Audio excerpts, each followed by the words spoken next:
Hello and welcome everyone to a special episode of the Culture Nerd Podcast. This week, episode 14, we're actually going to be sitting down with Michael Yu, the writer and director of the new Kickstarter Batman Beyond Year One fan film. So we're going to talk to him about the project, talk to him about what makes him a geek and what he loves about the geek fandom, and we're going to get you to know this guy so you can help him bring this project to life, because I know everyone on Twitter wants a Batman Beyond project, and if Warner Brothers won't do it, the fans will build it and they will come. So here we go. Let's talk about it.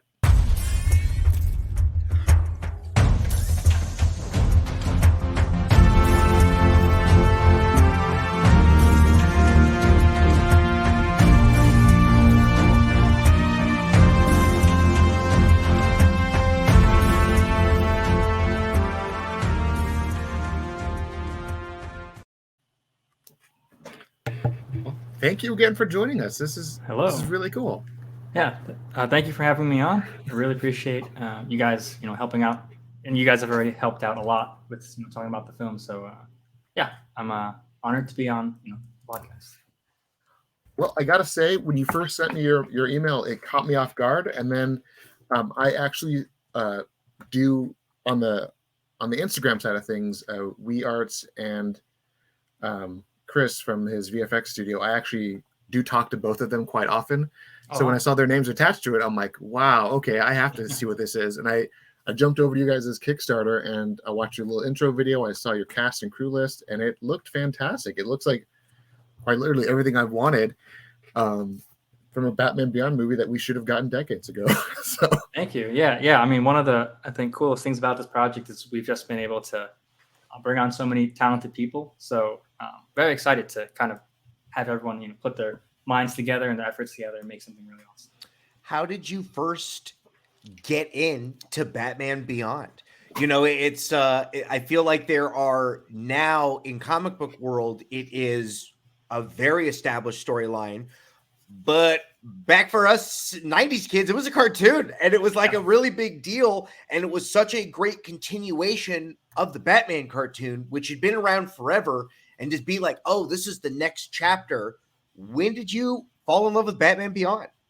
Yeah, I mean, I think I'm in a similar boat with you guys, right? Just growing up, watching it as a kid. And obviously there are all the other classics in the animated series. So it's not really like there's any one, I think, that, stands out as like the best. It's really just all of them there were amazing and cool and fun and inspirational for us.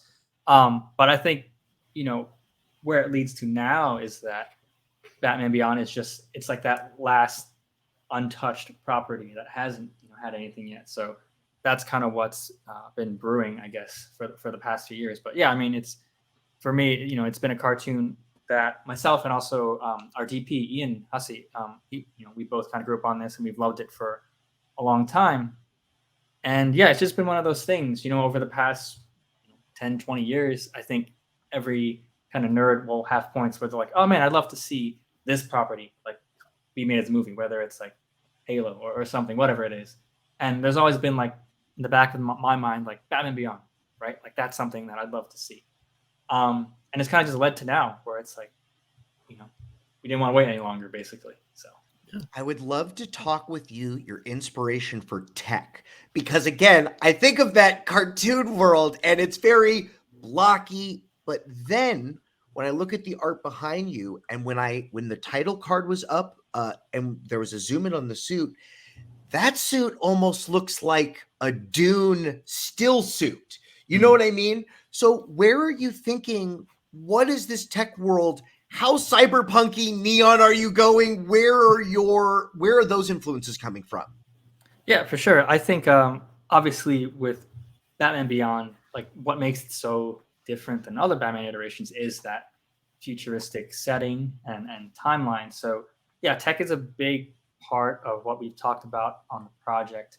And it's funny that you mentioned Dune, because I think, for myself and again for Ian and many others, Denis Villeneuve, what he's doing with the new Dune movies and also Blade Runner 2049, like those are huge inspirations. And we also definitely want to capture a lot of the art style from the original cartoon, of course, and also some of the comics. So I think it's about finding a balance between the two, and also like what's feasible, like what's feasible for us on our budget too. Has your costume designer made Terry Gillis's jacket yet? His really cool future jacket. Has anyone made that jacket yet? We do have some cool costumes for the characters, like outside of their superhero suits. It's the same idea for us, honestly. It's like we're not necessarily like 100% just carbon copying the show, because we do want to kind of put our own spin on it. And obviously, there are some things that don't translate from like a cartoon and line art, drawing form to live action. So, yeah, for myself, it's always been just a balance of keeping that same feel and inspiration from the cartoon, but then also trying to ground it a little bit more. And like, how could this tech be, or how could this fashion be in the sense of like Terry's normal outfit? So it won't be like a carbon copy of his kind of iconic look, but we definitely did keep that in mind and want to keep the overall, I guess, attitude, right, that Terry has from that costume. The suit was so revolutionary because it still was Batman, but it had those Iron Man elements to it. But funny enough, the way that they drew it, I never made those comparisons as a kid. They now stand out in my mind. Are there other Batman accoutrements you want to add in? Like, is there a Bat car? There doesn't need to be one in the future, but have your team thought about like what would that look like? Well, he had one in the show, Michael. Oh, I don't remember it. It was just like the bat ship wing in a way. Okay. It was pretty rad. It looked like something out of Blade Runner, but it was cool. Yeah. Okay. I mean, I think in terms of like, there's different things. There's gadgets and there's also like vehicles. I think a big thing, of course, is again scope and like what we can achieve as a short film, but also like what the story calls for. Because I think you don't necessarily want to overstuff a short film with too many things, and it just becomes more like a Easter egg hunt. You want to stay to what the story kind of calls for. But yeah, there's definitely a lot of thought into what we can adapt from Terry's kind of more advanced suit. And yeah, like you said, Terry's suit in theory is very advanced. It's almost like an Iron Man suit, but it never really comes across in the cartoon. I think because of the art style again, where it's drawn more like a almost like a piece of cloth, the cloth suit. So that was definitely something that we kind of brainstormed a long time for.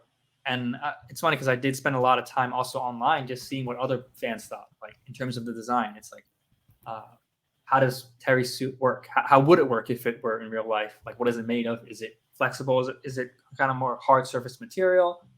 And of course, the mask is a big part. That's probably like the biggest question that fans have, which is how do you adapt that mask? In the cartoon, you just draw because it's drawing, so you can draw Terry's expressions on it. But it's a big question, and it's something that I kind of bounce back and forth a bit in terms of designs. Like, do we show the mouth? Do we not show it? Do we have a see-through mask? So went through different ideas, and I think we have something that's pretty cool. And obviously, you can see a bit of that in the art now, but I think that the real kind of test of time will be when we show it in live action, and I'm excited to see what fans will think of that. You don't have to show one reaction. Batman's not showing anybody any face. You can show or not show based on how you want to tell your story. I'm letting you know, if it just turns, it just like is a thing and he looks like a dope, just T-face, like a Mandalorian guy, fine. Batman's here to kick ass and take names. Yeah. No, I mean, that's definitely a big part of it. Like talking to some friends of mine, it's like, I think, a lot of times people will say like, oh, we have to see the eyes, we have to see the face, we have to see all of it for an actor to act. But I think we've seen now over the years that's not true. And I think there's a lot to say when you kind of leave it to the actors to use what they have and what they don't have to really still sell that performance. So I don't think it's a limitation to not see the full face. It's so funny that that's even a criticism. You know that all the actors that do movies right now are talking to a ping pong ball anyway, and the movies that are good, no one says, well, they're talking to nothing, right? So that is the industry standard. That's how movies get made. That's what people are doing. They're pretending. So why are we pretending like one's better than the other? Yeah. Well, it's such a funny thing because like I look on Reddit and I see pictures like this where they're like, this is how I want my Batman Beyond. And it's essentially just a face with black paint, right? It looks like Dr. Manhattan, if you will. Right. And then you have McFarlane who put out this action figure, and he took away the mouth and gave these kind of like Guyver slits on the side of the face. So this is exactly what I'm talking about. You don't need to show the bad guys anything. I am here to punch you in the face. It is pretty intimidating this way. Yeah, it's such a cool look, and I'm like, whatever I get, I'm all for. And I know Chris over at GC5, he does some great work. He actually like just blindly sent me this the Power Rangers movie, a Green Ranger coin. Oh, awesome. Yeah, he messaged me, he's like, hey, what's your address? I'm like, whoa there. And he's like, I want to send you something, and he mailed it to me, and this thing is super rad. And does it work? Can you turn it? Have you turned it into a Power Ranger yet? Okay. Also, he has, just not on camera. I would also like one. Please send me one. I'd like a Red Ranger one, please. Thank you. Well, no, I loved it too, and the detail that he put. I can never get it on camera, but like the dragon inside there. Oh wow, it's super rad. He's making yo-yo slammers, and I want one. Okay, I'm jealous. It's so much bigger than a yo-yo slam. Like this thing is huge. I love it. But he's done some great work, and I did talk to him a little bit about the costume, and he was telling me some of the stuff he's doing, and I'm like, that sounds amazing. Make it, because his Power Ranger replica costumes, I've never seen anybody do that level, because he does it in multiple layers. So like in the movie, you have like the crystal growth look on the helmets. He actually does that, and it's such a cool look. So when I saw that he was making the costume, like I've seen his like $2,000 Power Ranger replica costumes. I trust whatever he makes. He's going to do. Yeah, I mean, shout out to Chris. Like as you've been saying, his stuff is incredible. So very excited to kind of showcase finally in the film, especially like once it's in the film with like the proper lighting too, and everything in the environment. It's gonna look amazing. Well, you probably want, as I talk about this further with you, the suit needs to be flexible because there's going to be action scenes, I assume, right? Yeah. Like it needs to be something, and I would assume that you also want to capture that suit in camera, correct? You'd like to have these scenes to then add on to them. Okay, cool. Okay.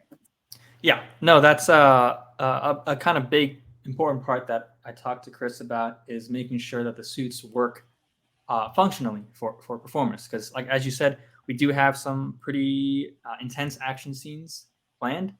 It's going to involve a lot of stunt work, a lot of hand-to-hand combat from some great performers, some wire work with rigging wires, and yeah, we need to make sure that our performers can obviously perform that safely and comfortably.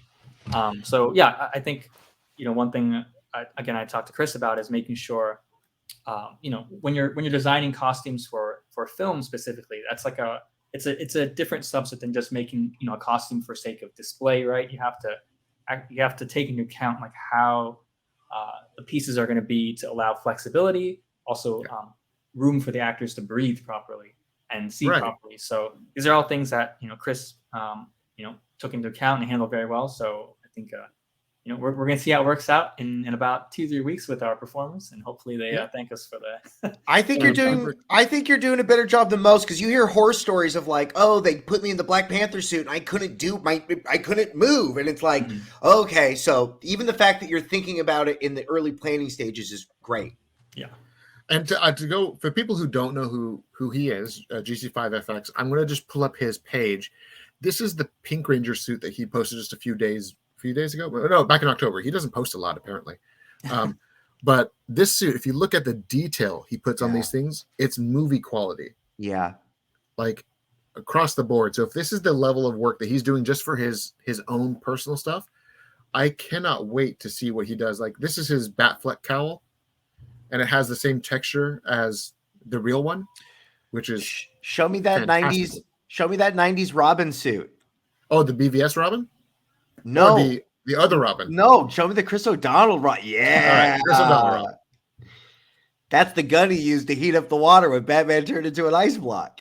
Yeah, the really convenient weapon that he pulled out of nowhere. Yeah, it's laser pistol. The plot ammo weapons that they had in those movies. Super fun stuff. Wow. But one thing I wanted to bring up specifically for you, you shared on your socials the other day a video, and you talked about this on the Kickstarter, and you shared this video of the screen room, the LED walls.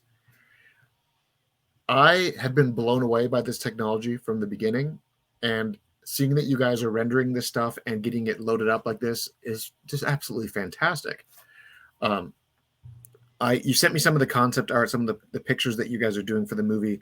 Um, I like that you built the juice bar. I like that you built this world aside from everything from the ground up to give it you that comic fan Mm-hmm. original vibe that everyone has. Um, I am all for this. I love what you're doing with it, and the story that you're doing is very simple, right? I mean, it's Batman on patrol, and the Royal Flush Gang is out, and Yeah, I don't want to give any spoilers away, yeah, but yeah, you obviously it's can't. But like for what you pitched on the Kickstarter, I personally loved the Royal Flush Gang. I loved their look. I loved their designs. I loved every time they appear on screen, except for that one time on Arrow, which they did them dirty. I But won't say anything about that. like I always thought the Royal Flush Gang was such a cool concept because it reminded me of like a futuristic version of the Red Hood Gang, where you just if you lose a player, you just replace them, and then Mhm. the moniker passes on to someone else. That's And again, super cool. very iconic Batman Beyond villains. Those suits, what are they? You know what I mean? That same sort of idea. We don't need to go into it again with those, but again, that same aesthetic from the world transfers over. You know, they are Batman Beyond's villains. They are kind of look like him. What kind of power suits do they have on? Yeah, no, I mean, we haven't shown anything yet for those, because it's a balance. Like we don't want to reveal too much early Yeah. on, but yeah, that was also another kind of fun exploration that actually artist Adam Lee was helping out for those, where we kind of were figuring out like how do we keep those iconic elements from the show, especially like the colors and the icons, but also we wanted to really build out the Flush Gang as something again a little bit more. I know people throw the word grounded a lot, but it's something a little more believable in like how they would operate in a real cyberpunk city, if this were in the future. So we do have some changes to those that I think we still keep the spirit of the original costumes, but we do kind of have an edge to them that I think will be pretty cool to see, especially in the fights. We don't That's have to talk exciting. about casting if you don't want to, but I do want to know, have you cast a dog yet? Is Ace the Bat Hound? Are you going to have a dog? That'll be in the post-credit scene. Okay.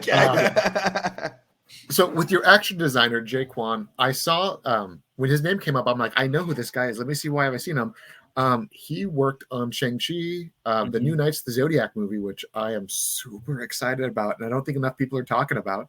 Yeah. He also worked on Iron Fist and The Punisher. Like he's got some good stuff under his belt, and I'm really excited that he's helping you make this project because his work is fantastic. And I always thought a good Batman story has good action. And to me, the Chris Nolan movies were fantastic, but Batman fought like a weirdo, and I couldn't get behind how he fought in those movies. And then you had Zack Snyder, who blew it out of the water with that warehouse scene, which is the pinnacle of Batman fighting on film. Yeah. What are you trying to go for? Is it going to be just like a one-on-one fight, or Batman's going to fight more than one person, or what can you tell us about what you're doing with him?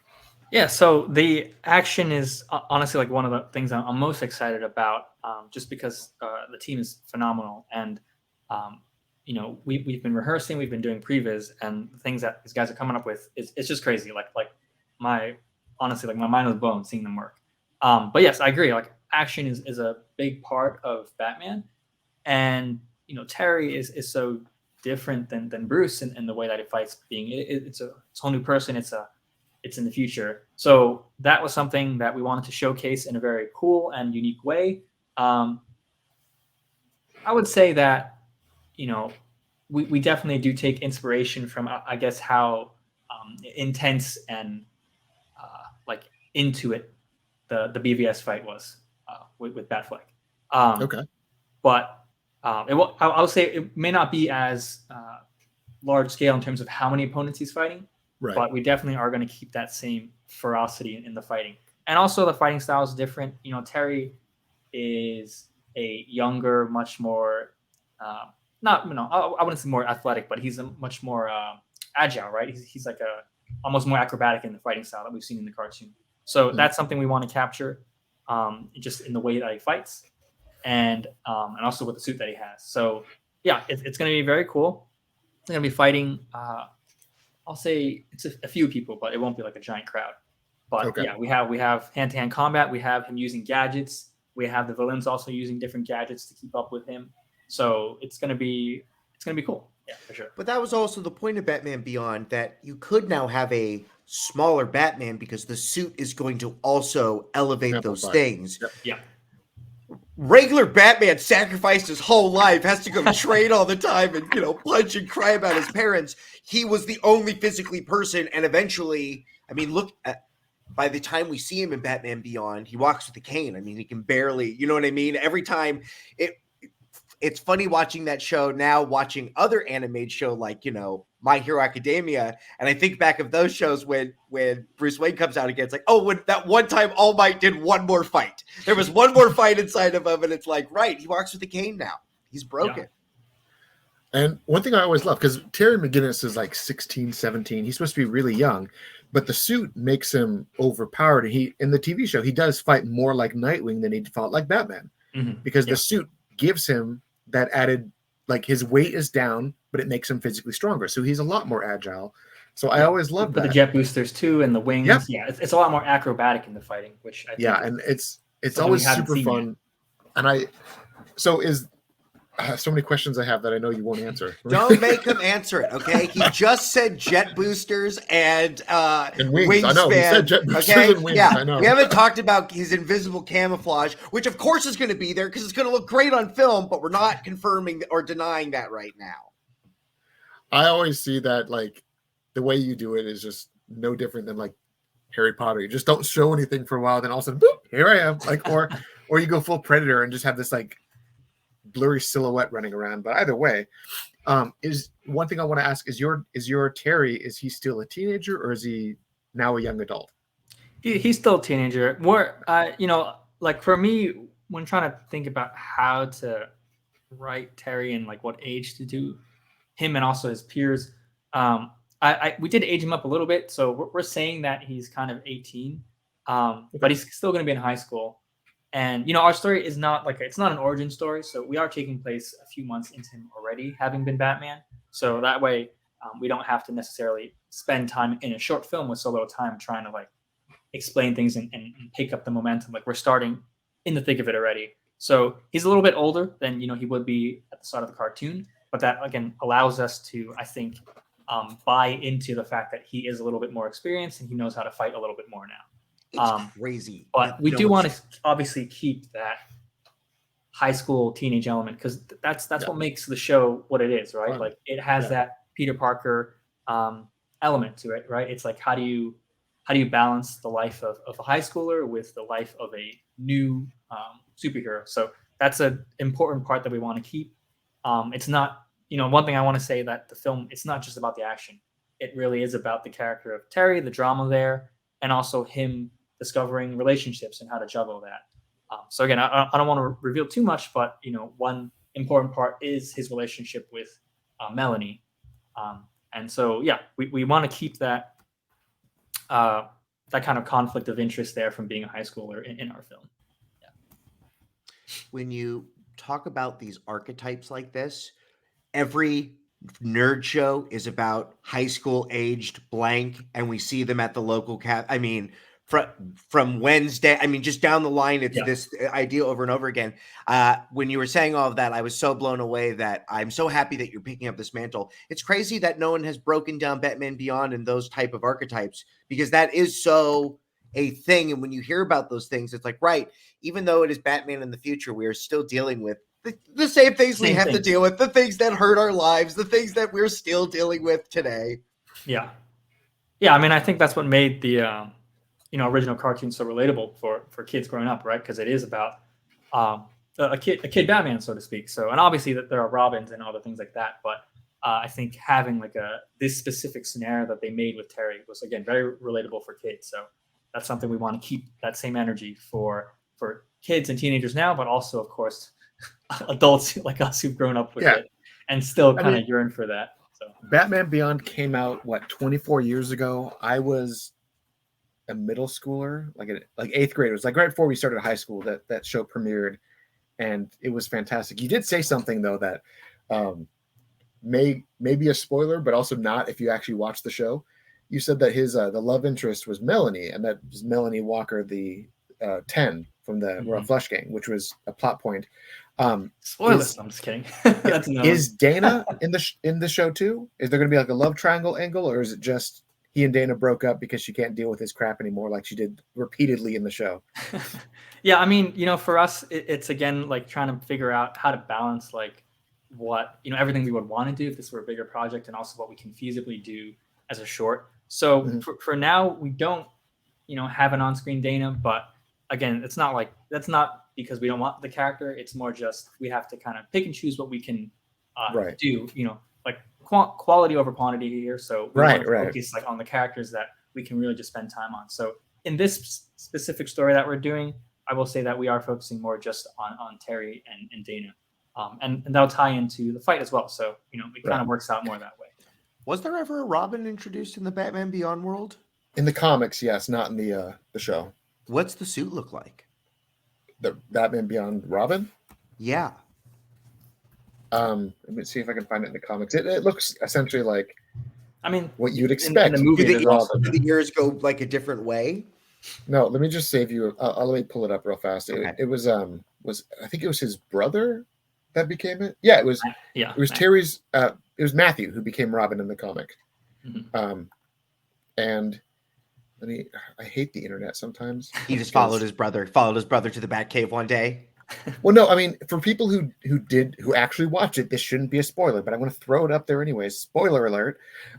In Justice League Unlimited, they had the epilogue to Batman Beyond, and they actually canonized that Terry is the genetic offspring of Bruce Wayne. And that was because of the Cadmus Project, Amanda Waller. She decided that the best way to make sure Batman kept existing was to make another Batman. So she had basically found Terry's parents and overwrote the dad's DNA to basically be same as Bruce Wayne's. That's straight out of Dune. That's a breeding program. That's insane. So the comics, they kind of amplified this by saying, oh, so if Terry is Batman's offspring, so is his brother Matthew. So here is Robin Beyond. That's what he looked like. Shui. Cool. Yeah. Shui. So they did have that in the comics, and it was pretty cool. And I think in the comics, even Terry died, and then Matthew became Batman. So I think that was a thing they did at one point too. Sure. But I don't know. I love the show and the that's comics. Far in the future, if this film picks up, that's way later. Yeah. But there was so much to unpack there. I love it so much that the Batman Beyond universe is getting this kind of love. Yeah. I can see absolutely why you're doing Royal Flush Game. That's super fun. What are the other villains? I have Ink Fangirl in my name. That's one of the standout villains. In terms of animation, it felt like an anime fight. The way that moved, it didn't feel like a classic. Yeah. What are the other Batman Beyond villains that you enjoy? I mean, there's like so much to play from. Yeah, when I was trying to decide like who to go with, Ink, as you mentioned, she's a very fun character because you can do so much with her creatively in the fights, and they explored some of that in the show. And I think if we were to do this now as a live action, there's also there's just so much more. I mean, it's almost like I guess you can say like a Venom in a way, how fluid her movement and attacks could be. But yeah, I would say I considered a lot of the different villains in the show. But it for this one specifically, it kind of came down to like who could we pick that would not just act as a good action scene, but someone who could service the story for developing Terry as a character. And I think the Royal Flush Gang was the best choice in this case because we do have that element of Ten and Melanie. So that was the kind of reasoning for selecting the Royal Flush Gang. I think they work not just to provide action scenes, but also to provide a good sense of story and character development for Terry. But yeah, if this were a feature, if this were a trilogy, whatever it is, I would love to explore other characters. I would love to see Blight kind of fleshed out as a overarching villain. Blight is such a cool design. He's got this what is he? The Atomic Skull vibe to him. Yeah, and of course it just fits well because he ties in with Bruce Wayne specifically in the story as well. Yeah. One that I truly loved was their version of Scarecrow. Spellbinder was such a cool design. Like the red spiral suit was just super cool looking, and the whole essentially the non-fear toxin hallucinations I thought was just absolutely fantastic. Yeah, he's another Um, character that you can just kind of play around with so much creatively. Yeah. Like if you were to adapt into live action, like you could play with the visuals so much, make it super trippy, like very just I don't know, like mind warping. Yeah. So yeah, And then there's a lot you've there. got Shriek, you've got that kid who can control that robot thing, the golem thing. That was super cool.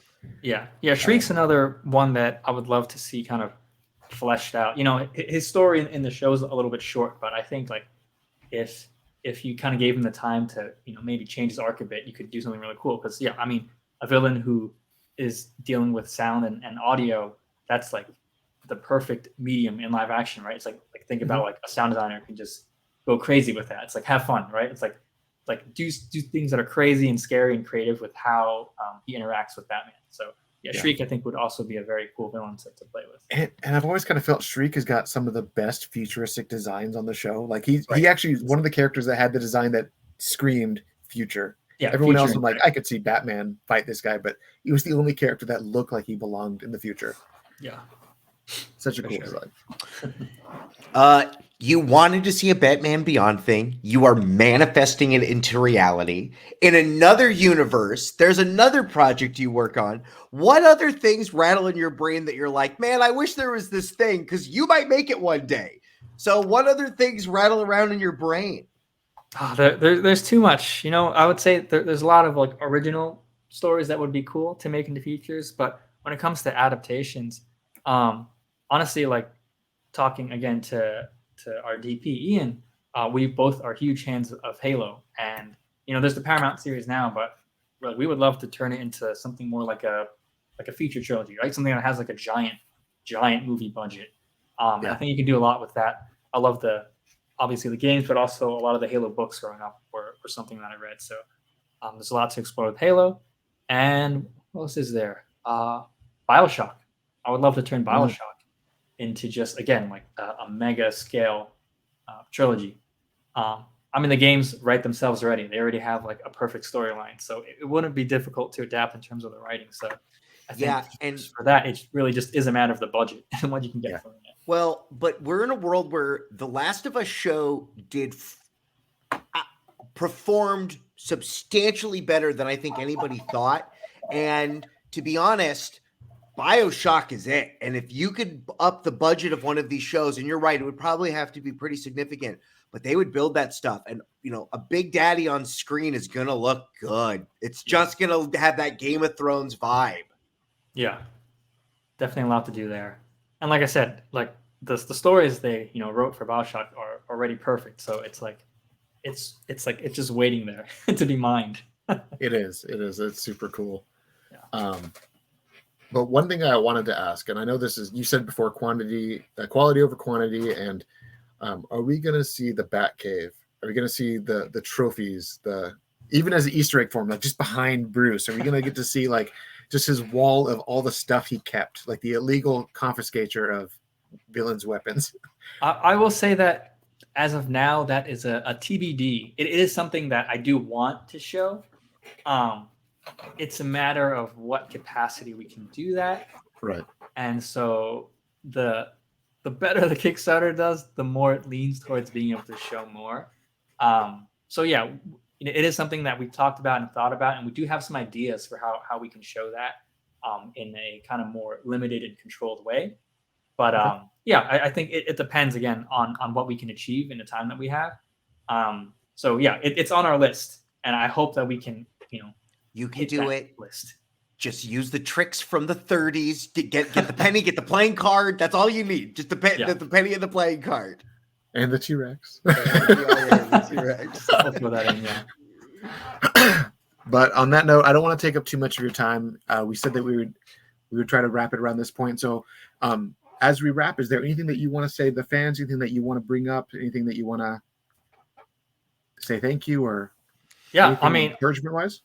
Yeah, I think again, if there's any Batman Beyond fans, and I know you guys are out there, so I hope you guys can check out the Kickstarter. This is ultimately just a project by fans for the fans, and I think it's gonna be something really special, something on a scale that you don't see other fan films at. So if you like action, we've got that. If you like drama, if you like romance, we have that. And if you're just a fan of comic books, superheroes and or just filmmaking in general, again, I hope you take the time to check out the campaign. And yeah, anything helps. You know, even $1, $10, like all that adds up, right? So the way I see it, if 1,000 Batman fans around the world even donate $1 each, that's still 1,000 towards our goal. So anything helps out a lot. And yeah, I'm very excited to show what we have. We're shooting soon, and then we're going to be speeding through post-production. So yeah, I can't wait just to show all the fans out there and also people who aren't fans online all around the world what we have in store. Well, thank you again, Michael, for joining us. Again, for everyone at home who's watching this on their screen, go ahead, scan that QR code, head over to the Kickstarter. If you go to Kickstarter.com, just type in Batman Beyond Year One, you will find it if you don't want to scan the QR code. But head over there, support the project, and help this team give us the Batman Beyond film that the studio has squandered for the better part of 2 decades. So let's make this thing happen, and let's make it happen the way we all hope it is. And for those of you at home who do support us, you can head over to our Patreon, help us keep the lights on for ourselves. A big thank you to everyone who does currently support us. I have been your host, Taylor Murphy, my co-host, Michael Santel. And again, thank you for joining us, and we will see you all next time.